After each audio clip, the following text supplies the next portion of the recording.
Virgos, welcome to my channel. Let's take a look at the next 72-hour window for you guys. Any information that you may be looking for as well to book a reading with me will be listed in the description box, so just check there. Also, if you want to see future forecasts that are similar to this, make sure that you do hit the notification bell so you get notified. Is this way too many cards? We got 1, 2, 3, 4. Okay, I might have to put these back. Virgos, what does the next 72 hours general themes have in store? So we have trick or treat, which represents mischief and play. Interesting. During this time frame, there could be someone around you who you could find to be annoying. Like, just straight up. They could be giving you such a hard time. This could be like a roommate that doesn't want to pay bills, or a coworker who could be causing problems on purpose within the workplace, like spreading rumors, spreading gossip. This could be a partner that is, purposely not wanting to communicate or reach clarity because of them being, in whatever energy or mood that they're in.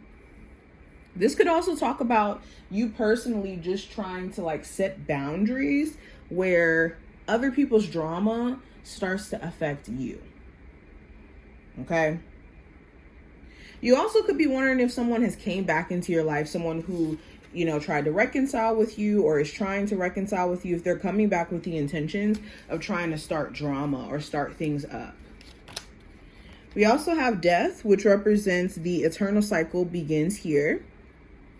So during this time frame, there's themes of cycles closing, new cycles beginning, mainly internally for you guys. Whenever I see the death card or just the death energy, it talks about internal change than external. So there may be things that you're not resonating with anymore, or things that you will be changing in your, attention, your focus, your actions that will bring a new version of self into existence. Okay. You also could be questioning whether or not someone will actually change. Will they actually grow and evolve? You may, see that slowly they are, but it's a question of whether or not you could be patient in their process. We also have the Skull of Stars, which represents infinite possibilities. And we have the Skull of Darkness, which represents blind spots.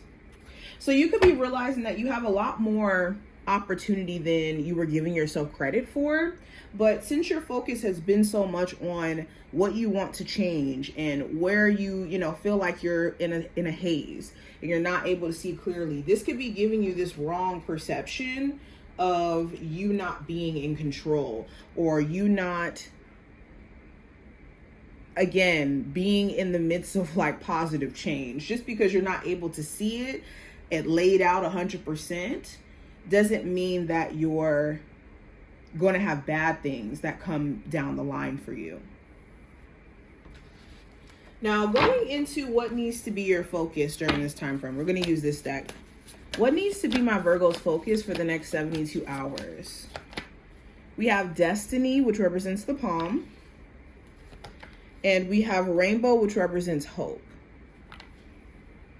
Now, what needs to be your focus is allowing fate to be on your side and allowing fate to bring things back into your life if it's meant to be, take away things if it's not meant to be, being in a place to where you allow fate to do its thing and not standing in the way.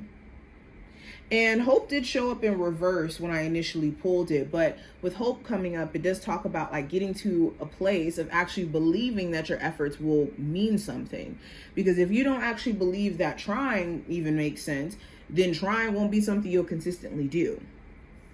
Or you won't try to your full capacity because you don't actually believe it will work out. And no one invests into something that they don't believe will work. If you do, the investment's going to be kind of sloppy or half-assed because it's no one wants to be disappointed in putting their all into something and then it doesn't work out.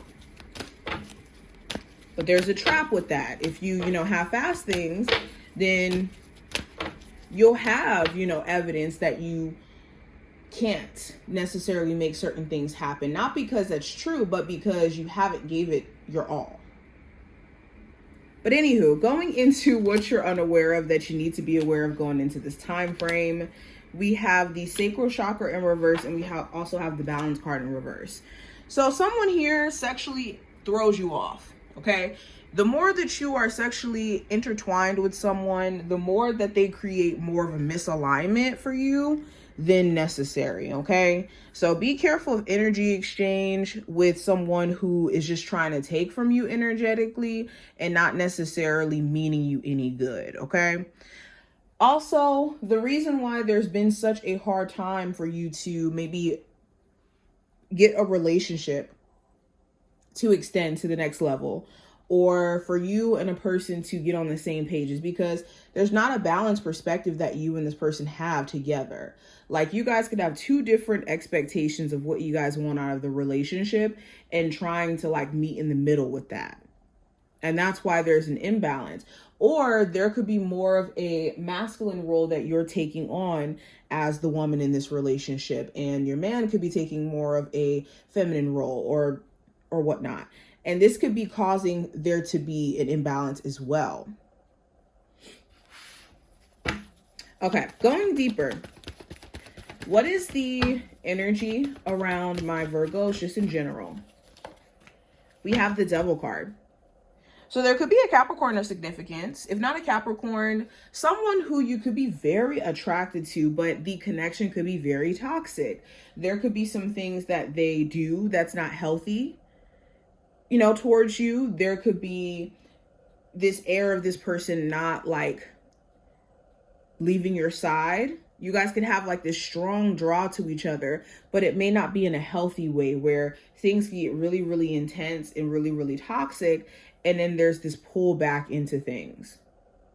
The Devil card also talks about addressing any, again, self-imposed beliefs around you being limited in a situation here, whether that's in your finances, how much money you can make, a living situation, you know, being stuck in a marriage or a relationship or a family dynamic that doesn't make you happy.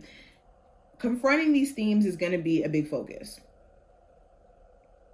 Okay, also any habits, like how you manage money, how you manage your emotions in the heat of the moment. Now, going into what I see with career and finance, I have the Seven of Wands. So the Seven of Wands talks about resilience. It talks about being able to be triumphant in the face of challenges. So if you have been having a hard time, let's say getting a job after graduating school or finally getting your degree, you will make it through these challenges. I see you guys trying your best to keep pushing, applying, reaching out to places, all of it, the 9 yards. The Seven of Wands also talks about like putting boundaries in your financial habits, like not overspending or resisting the urge to overspend is something you're really, really trying to do. The Seven of Wands also talks about like trying to protect your energy in the workplace.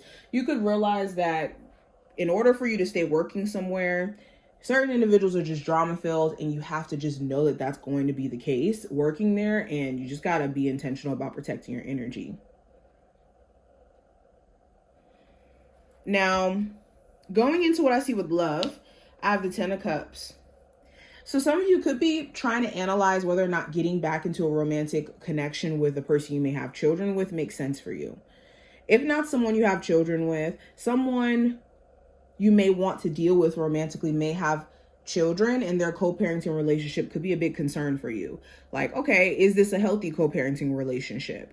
Or is there going to be any issues? Or your partner, if you're a parent, they could be concerned with whether or not your co-parenting relationship is just that, or could potentially become more romantic or ruin the connection between you two.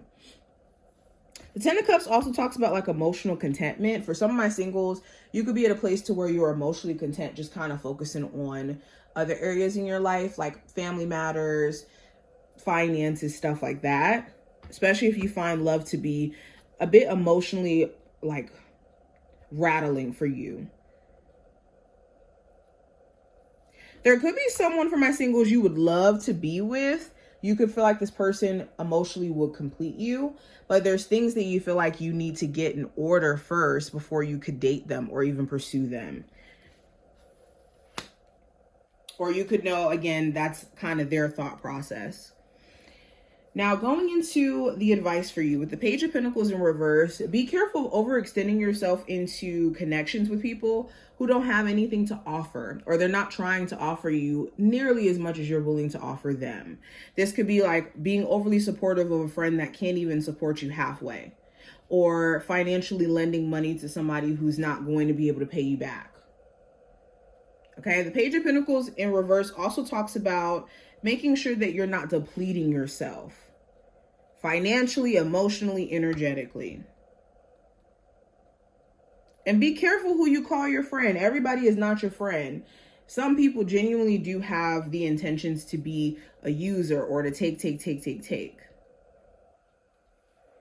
Or to give you false impressions of them having something to offer. Let enough time pass to see if someone's actions show and match what they, say, or what they present. Now, going into what I see for the the challenge, I have the Six of Swords in reverse. So the challenge may be wanting to relocate or move, but there being a delay with that moving process. Either this is like a delay in hearing back about your application, or when it comes to like the financials, there could be money that you're trying to save, money that you're trying to put to the side so that you can relocate. Okay, the Six of Swords in reverse could also talk about like having moments, if it's not about like moving, having moments of not being able to ease your mind. Your mind could be running rampant. So you're going to have to take care of yourself and find a way to pull yourself out of your thoughts, especially when the quality of them are not really positive. The Six of Swords in reverse could also talk about being long distance from a love interest and not knowing when you guys are going to see each other in terms of travel, or if you guys are going to be able to move closer to each other. Now, last card's going to represent the outcome. We have the Star card. So the Star card talks about hope, optimism, possibly an Aquarius. It also talks about fate. So you could realize that, yeah, you need to be a lot more optimistic about your situation, but also you could naturally get to more of an optimistic place after seeing glimpses of things starting to play out for you, fate-wise. And look at that. We have two cards talking about fate.